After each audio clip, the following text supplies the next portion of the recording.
Hey guys, what's up? It's JRCuber, and in this video we have another unboxing from Puzzlcrate. This is the September box, so let's go ahead and open it up and see what's inside.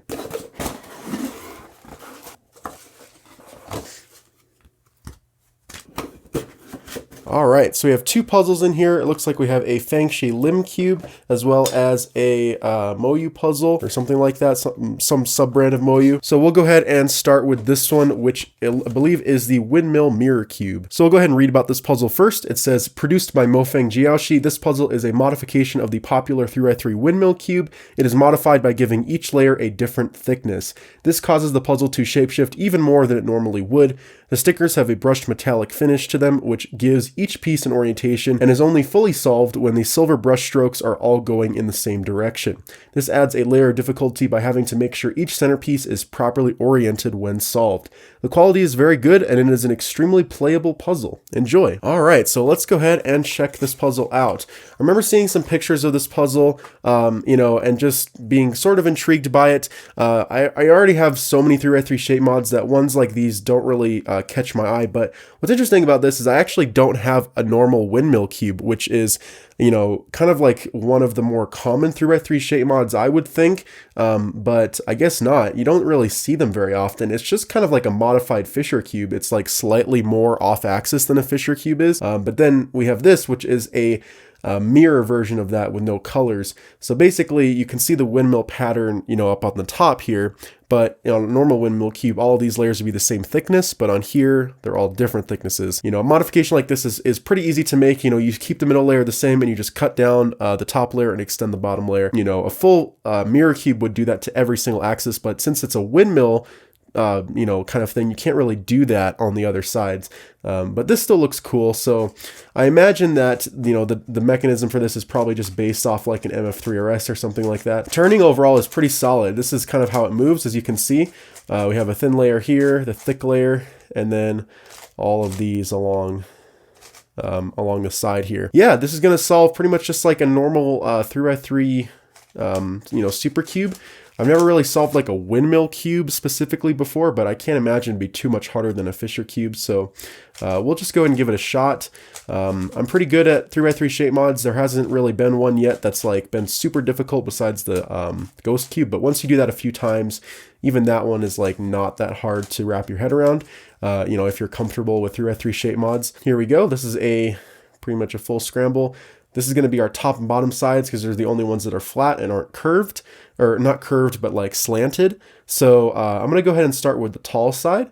So all the biggest pieces first, pretty much. So I'm not going to worry about center orientation too much right now. I will kind of worry about that later. But for the middle pieces, I am going to worry about it because this can only be turned this way, but this edge doesn't line up with it. So this is not the right center that this edge goes above.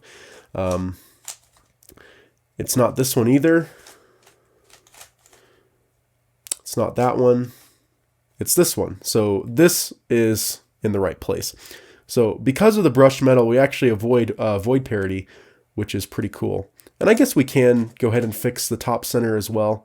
We'll just do that and make it all the same. So what's interesting about this is that since this middle layer hasn't really been changed at all four of these centers would be the exact same if it wasn't for the brushed metal, which means you can kind of place the edges around randomly and the centers randomly, which you would probably get void parity, which means at the end you'd have to swap two edges, which means you have to do like a middle slice like that and then resolve everything. But you won't get that on here because of the brushed metal. So even though that's kind of more of like a design choice, I feel, it actually helps with solving as well. On a mirror cube, it's more, definitely a design choice, but not so much on a puzzle like this. So we'll go ahead and see. All right, this piece goes here because the brushed metal lines up here as well as here. We'll go ahead and do that with this piece as well. That matches. So the last piece is going to be this one. It is definitely pretty easy to find pieces since they're all quite similar, so that definitely makes it easier. The only tricky part is just figuring out where it matches up with the lines. So for example, this corner here looks like it's solved, but it's actually not, right? Because the metallic lines are going two different directions. So this is actually in the wrong spot. So we'll take it out and try it in another spot here. And this is right though. So this piece is now solved. So we basically just do that for all of the corners. This piece is already connected with its edge though, so we'll go ahead and try and put those in together. So it looks like I got that right first try. We'll go ahead and try it with that, and that's not in. But it's in there. And then we'll go ahead and try it one more time here, and just do a process of elimination that's going to be solved. So now we'll get the middle pieces in. This is going to be kind of tricky too, because we have to get the lines oriented right. Looks like this one will be correct if we put it in over here. This one will be correct if we put it in here. Oh, actually, no, that's not right. That's going to have to go here. We got to put it in from the other side. There we go. So now that matches. And then this one is going to come down here. So now for the top, we'll go ahead and get a cross. Something about this is not looking right because these two pieces aren't matching up properly, but I guess we will see. All right, so this is kind of interesting. So it looks like this is solved, right? But it's actually like not solved. So we have to kind of figure out what pieces need to be moved around here for this to solve properly.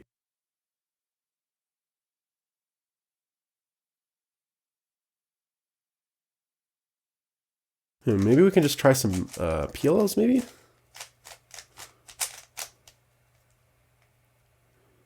Did that fix it? I just did a T-perm. Yeah, I think so. Looks like we got it here, finally. So it looks like what needed to happen is 2 of the corners need to flip, and 2 of the edges also can flip without really changing orientation. Like it doesn't really affect anything if you flip 2 edges. And doing a T-perm also rotates the center 1 time, so that actually seemed to work. So yeah, that is the solve. Definitely an interesting challenge, one I wasn't really expecting. You know, due to the fact that there's no colors, you can have flipped pieces kind of that seem like they're solved but actually aren't because the lines don't match up. So very, very cool and unique challenge. So let's go ahead and move on to the other puzzle in here, which is the 2x2 discrete pyraminx. All right, cubers, I'm going to be honest with you. This puzzle had us scratching our heads for a while, wondering how it moved. Similar to the frame pyraminx, its edges can obviously be rotated, but what other moves are there? Well, if you line up the 2x2 ball core by turning 4 edges straight up, you can turn the puzzle through its center. The edges move almost too easily as it can be difficult to keep all the pieces in line at times, but once you get it turning, it moves pretty well. There is also a somewhat hidden discrete move that can be made when the puzzle is in its pyramid form. Can you find it? It can be tricky to get turning and catches a bit, but is still a very cool puzzle to pick up and twist at the very least. Please turn with caution. Good luck. All right, so it looks like this is a slightly more complicated puzzle than most, and just looking at it through the box, I can tell that it is complicated. Oh boy. Okay, here is the puzzle. Wow, this looks really cool. Okay, so how does this move? So, okay, so these edges move like very, very, very easily, so that part is clear. So let's go ahead and see if we can kind of do what the card says. I think you turn up 3 edges like that, and then can you do another turn? Maybe something like that? No. All right, let's see. Let's see if we can figure this out. It says you line up the 2x2 ball core by turning 4 edges straight up. So what is up then? Is it like that? Like up like that? But where does the 4th edge come from? Do you have to like... Okay, this is weird. So I'm wondering if that might just be like a typo or something and it just means 3. But I can't figure out how this would move either, right? Oh my gosh! Something is turning. Hold on, hold on, hold on. Oh man, that's weird. How did I do that?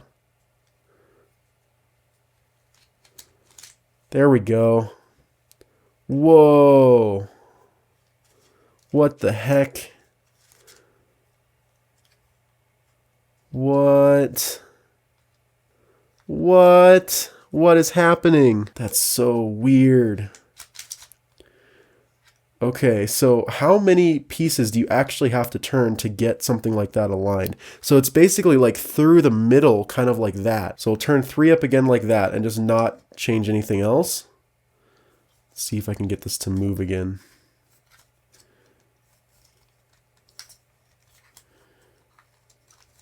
Yep, there we go. Whoa, that is so weird. That takes a lot of setup just to do a single move. Like, man.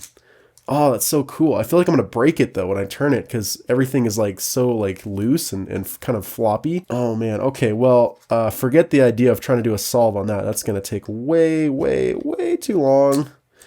Let's see if we can get it back there like that. Man, that is so weird. All right, so apparently there's another way you can turn this, and I don't even know where to begin like looking for a turn like that. Oh, is it like that? Oh, that makes way more sense. So you turn it like this, and then you can turn through the middle. Or is this the hidden turn? I don't know. I feel like this, you should be able to turn it like this. You turn the 4 edges up, like this. Okay, that makes sense. And then you should be able to turn through the middle. Yeah. So that works. You can also have it not like aligned. Like you can have this kind of changed in orientation, but if we just keep it like that, we can do a turn like that. That is so weird. Oh my gosh, what a cool puzzle. All right, so those are 3 ways it can turn, right? So along the edge like this, obviously, and then through, like if you turn 4 edges up like this, it'll turn, right? Because I got it to. I'm not going to try it again, but you guys saw that. And then also if you turn it